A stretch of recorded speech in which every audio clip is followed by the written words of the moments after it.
آیت نمبر 26 قل اللہم مالک الملک، کہیے کہ اے اللہ تمام بادشاہت کے مالک، تؤتی الملک من تشاء، آپ جس کو چاہتے ہیں حکومت اور اختیار دیتے ہیں، وتنزع الملک ممن تشاء، اور جس کو آپ چاہتے ہیں اسے سلطنت کو چھین بھی لیتے ہیں، وتعز من تشاء، جس سے آپ چاہتے ہیں عزت دیتے ہیں، وتذل من تشاء، اور جس سے آپ چاہتے ہیں ذلیل کرتے ہیں،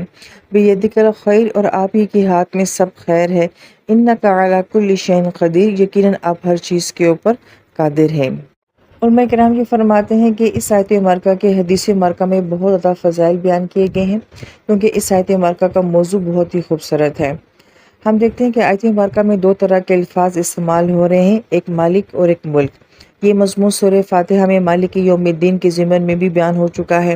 ان دونوں الفاظ کو سمجھنے کے لیے ہمیں 4 الفاظ کو سمجھنا ہوگا، اور وہ 4 الفاظ بھی ہمیں پیر کی صورت میں یعنی کہ جوڑے کی صورت میں سمجھنے ہوں گے، اور وہ اس طریقے سے ہیں کہ ایک ملک ہوتا ہے اور ایک ملک ہوتا ہے۔ ملک بادشاہت کو کہا جاتا ہے، سلطنت کو کہا جاتا ہے، اور جو اس سلطنت کا مالک ہوتا ہے اس کو ملک کہا جاتا ہے۔ لہٰذا ملک بادشاہت ہوگی اور ملک بادشاہ ہو گیا۔ دوسری طرف جو 2 طرح کے الفاظ آتے ہیں اس میں ایک ملک ہوتا ہے اور ایک مالک ہوتا ہے، اور انسان کے پاس جو کچھ بھی ہوتا ہے جو اس کی ملکیت میں ہوتا ہے اسے ملک کہا جاتا ہے، اور وہ اپنی ملکیت کا کیا ہوتا ہے؟ مالک ہوتا ہے۔ لہٰذا ایک انسان گھر کا، چھوٹی سی زمین کا، کسی گاڑی کا مالک ہو سکتا ہے، اور یہ چیزیں ساری اس کی ملکیت کہلائی جا سکتی ہیں۔ تو گویا کہ یہ 4 طرح کے الفاظ ہمارے سامنے آ جاتے ہیں، ملک اور ملک یعنی کہ بادشاہ اور بادشاہت، اور دوسری طرف ملک اور مالک یعنی کہ کسی بھی چیز کا، چاہے وہ چھوٹی سے چھوٹی چیز ہی کیوں نہ ہو، اس کے اوپر ملکیت کا رکھنا اور اس کا مالک ہونا۔ جب یہ 4 طرح کے الفاظ ہمیں سمجھ آ جاتے ہیں تو ہماری انسانی عقل کے مطابق بظاہر الفاظ یہ ہونے چاہیے تھے کہ اللہ تعالیٰ کی ذات جو کہ اس بہت بڑی کائنات کی، بہت بڑی سلطنت کی بادشاہ ہے، یہ الفاظ آنے چاہیے تھے۔ لیکن ہم یہ دیکھتے ہیں کہ آیت مبارکہ میں ایک طرف تو مالک کو بیان کیا گیا ہے اور ایک طرف ملک کو بیان کیا گیا ہے، اور اس کی جو خوبصورت وجہ بیان کی جاتی ہے وہ یہ کہ اللہ تعالیٰ کی ذات صرف اس کل کائنات کی بادشاہی نہیں ہے، بلکہ اللہ تعالیٰ کی ذات جو ہے اس کل کائنات کی مالک بھی ہے۔ یعنی کہ وہ ہستی ایسی ہے کہ جو صرف بادشاہ کے لیول کی نہیں ہے، کہ جو کہ بڑے بڑے امور کو جانتے ہیں، بڑے بڑے معاملات کو دیکھنے والے ہوتے ہیں، بلکہ وہ مالک ہے، وہ چھوٹی سے چھوٹی چیز کو بھی جاننے والا ہے، اور چھوٹی سے چھوٹی چیز کے اوپر بھی اپنی ملکیت کو رکھنے والا ہے۔ لہٰذا اللہ تعالیٰ کی ذات ایسی ذات اور ایسی ہستی ہے جو کہ بیک وقت مالک بھی ہے اور بیک وقت وہ ملک بھی ہے، یعنی کہ اس ہستی میں دونوں طرح کی صلاحیتیں موجود ہیں۔ پھر اس کے بعد آیت میں الفاظ آتے ہیں کہ تؤتی الملک من تشاء، اللہ تعالیٰ جس کو چاہتے ہیں یہ ملک دے دیتے ہیں۔ ملک کا ایک معنی تو جیسے بادشاہت بیان کیا گیا، اس کا دوسرا معنی جو ہے وہ اختیار، پاور اور کنٹرول کا بھی بیان کیا جاتا ہے۔ اور پھر یہاں پہ توتی کا لفظ آتا ہے، اور آتا یا اتی کا مطلب ہوتا ہے کسی چیز کا بہت آسانی کے ساتھ کسی کو دے دینا۔ تو گویا کہ یہاں پہ یہ کہا جا رہا ہے کہ اللہ تعالیٰ بہت آسانی کے ساتھ یہ اختیار، یہ اقتدار، یہ پاور، یہ کنٹرول جو ہے وہ کسی بھی انسان کو دے دیتے ہیں۔ اللہ تعالیٰ کی ذات کے لیے کوئی مشکل معاملہ نہیں ہے کہ اللہ تعالیٰ یہ اختیار کس کو دے رہے ہیں اور کتنی آسانی کے ساتھ دے رہے ہیں۔ پھر جب یہاں پہ اس کو آسانی کے ساتھ دینے کا بیان آیا، اب اس کو واپس لینے کے لیے عربی زبان میں بہت سارے الفاظ آتے ہیں، لیکن آیت مبارکہ میں تنزیع کا لفظ جو ہے وہ استعمال کیا گیا ہے، اور یہ لفظ نزع سے ہے، اور نزع کا مطلب ہوتا ہے کھینچنا۔ ہم کہتے ہیں کہ جو انسان مرنے والا ہوتا ہے اس کے اوپر نزع کا عالم ہوتا ہے، کیونکہ اس کے جسم کے ایک ایک حصے سے روح کو جو ہے وہ کھینچا جا رہا ہوتا ہے۔ تو کسی چیز کو بڑی شدت کے ساتھ کھینچنا جو ہے اس کو نزع کہا جاتا ہے۔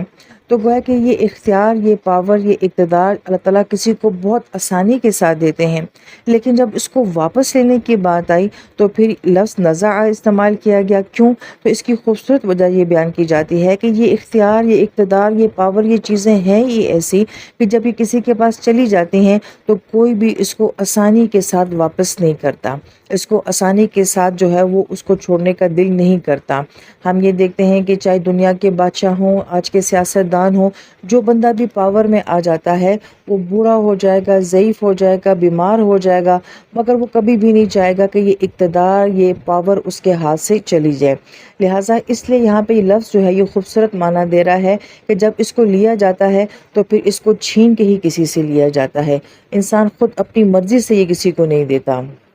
پھر یہاں پر ایک بہت ہی اہم نقطہ یہ بیان کیا جا رہا ہے کہ کیا کسی کو کنٹرول کرنا، کسی کو اپنے اختیار میں رکھنا کہ صرف بادشاہوں کا، لیڈر کا اور سیاستدانوں کا ہی مسئلہ رہا ہے، یا عام انسان کے اندر بھی کوئی ایسی نفسیات موجود ہوتی ہے؟ تو ہم یہ دیکھتے ہیں کہ کہیں نہ کہیں ہمارے رویوں میں یہ بات شامل ہوتی ہے کہ ہم بھی ایک دوسرے کے اوپر اپنا اختیار، اپنا کنٹرول چاہتے ہیں۔ ماں باپ چاہتے ہیں کہ اولاد کے اوپر ہمارا کنٹرول ہو، شوہر بیوی کو کنٹرول کرنا چاہتا ہے، بیوی شوہر کو کنٹرول کرنا چاہتی ہے، ہم اپنے ماتحت لوگوں کو کنٹرول میں رکھنا چاہتے ہیں۔ تو گویا کہ یہ سوچ کہیں نہ کہیں ہمارے اندر بھی موجود ہوتی ہے۔ تو قرآن کیا اس سوچ کو پسند کرتا ہے؟ تو ہم دیکھتے ہیں کہ قرآن اس کے متبادل ایک اور بہت ہی خوبصورت لفظ ہمیں دیتا ہے، اور وہ فتح کا لفظ ہے۔ اس کے اوپر باقاعدہ ہماری قرآن پاک کی سورت بھی ہے، سورہ فتح کہا گیا ہے، اذا جاء نصر اللہ والفتح بھی کہا گیا ہے۔ اور ایون یہ کہ جب مسلمان کسی علاقے کو فتح کرتے تھے تو انہیں مالکین نہیں کہا جاتا تھا کہ ان لوگوں کا اب اس علاقے کے اوپر کنٹرول حاصل ہو گیا ہے، بلکہ ان کو فاتحین کہا جاتا تھا کہ یہ صرف شہروں کے دروازوں کو ہی نہیں کھلوایا کرتے تھے، بلکہ لوگوں کے دلوں کے دروازے بھی مسلمان فاتحین کے لیے کھل جایا کرتے تھے۔ تو مسلمان گویا کہ صرف شہروں کو فتح نہیں کرتے تھے بلکہ وہ دلوں کو بھی فتح کیا کرتے تھے۔ لہٰذا قرآن یہ سوچ دیتا ہے کہ یہ سوچ ہونا ہی غلط ہے کہ ہمارا کسی کے اوپر کنٹرول ہو، کسی کے اوپر اختیار ہو، کوئی ہمارے انڈر ہو، بلکہ قرآن یہ بات کہتا ہے کہ ہم ایک دوسرے کے دلوں کے فاتح بن جائیں، اپنے رویے سے ہم ایک دوسرے کی محبتوں کو فتح کرنے والے بن جائیں۔ لہذا جب انسان کسی کی محبت کو فتح کر لیتا ہے، کسی کے دل کو جیت لیتا ہے، تو پھر اس کو کسی کو بھی کنٹرول کرنے کی ضرورت جو ہے وہ باقی نہیں رہتی ہے۔ پھر آیت مبارکہ میں ایک اور اہم موضوع کو بیان کیا گیا ہے، لہٰذا آیت میں اقتدار کی اور پاور کی بات کی جا رہی ہے، اور پھر اس کے ساتھ تعز من تشاء تذل من تشاء کا مضمون بھی بیان کیا جا رہا ہے۔ تو علماء کرام فرماتے ہیں کہ کیا یہ ملک، بادشاہت، پاور، اقتدار کا ہونا اور اس کے ساتھ عزت کا ہونا، کیا یہ دونوں چیزیں ایک جگہ ممکن ہو سکتی ہیں؟ تو 4 طرح کی صورتحال کو بیان کیا گیا ہے۔ ایک یہ کہ کسی انسان کے پاس پاور بھی ہو، اقتدار بھی ہو اور اس کے ساتھ عزت بھی ہو۔ تو ہم یہ دیکھتے ہیں کہ یوسف علیہ السلام، سلیمان علیہ السلام، ان دونوں کو اللہ تعالیٰ نے جو ہے پاور بھی دی تھی، حکومت بھی دی تھی اور عزت بھی دی تھی۔ دوسرا ہوتا ہے کہ کسی انسان کے پاس پاور تو ہو، اقتدار تو ہو، مگر اس کے پاس عزت نہ ہو۔ تو قرآن میں اس کی مثال نمرود کی بیان کی گئی، فرعون کی بیان کی گئی کہ ان کے پاس اقتدار، حکومت تھی مگر عزت نہیں تھی۔ تیسری صورتحال یہ بیان کی جاتی ہے کہ کسی کے پاس یہ دونوں چیزیں نہ ہوں، نہ اس کے پاس اقتدار ہو، نہ اس کے پاس عزت ہو، تو جیسے بنی اسرائیل کہ اس کے پاس نہ ہی کبھی اقتدار آیا ہے، اسے مکمل اقتدار کہتے ہیں، وہ کبھی اس کے پاس نہیں آیا، اور نہ ہی اس قوم کو کبھی عزت ملی ہے، نہ ملے گی۔ اور چوتھی صورتحال جو بیان کی جاتی ہے وہ یہ کہ ہو سکتا ہے کہ کسی کے پاس عزت ہو مگر اقتدار نہ ہو، جیسا کہ عیسیٰ علیہ السلام کہ ان کے پاس عزت تھی لیکن یہ کہ وہ اقتدار کو حاصل نہ کر سکے، پاور نہیں تھی، اور وہ آسمانوں کے اوپر اٹھا لیے گئے۔ لہٰذا اس ساری تمہید کو بیان کرنے کے بعد علماء کرام یہ فرماتے ہیں کہ ایک بات یہ بھی سمجھ لینا ضروری ہے کہ ایمان والے کے پاس عزت لازمی ہوگی، عین ممکن ہے کہ اس کے پاس اقتدار نہ ہو، لیکن ایسا نہیں ہو سکتا کہ ایمان والے کے پاس اقتدار ہو مگر اس کے پاس عزت نہ ہو۔ لہٰذا ہم یہ دیکھتے ہیں کہ دنیا فرعون اور نمرود کو بڑی ستائش کی نظروں سے دیکھتی تھی کیونکہ ان کے پاس اقتدار تھا مگر ان کے پاس عزت نہیں تھی، اور ہو سکتا ہے کہ دنیا جو ہے کسی نیک انسان کو بڑی حقارت کی نگاہ سے دیکھتی ہو کیونکہ اس کے پاس اقتدار نہیں ہے، مگر اللہ تعالیٰ کی نظر میں وہ عزت والا ہوتا ہے۔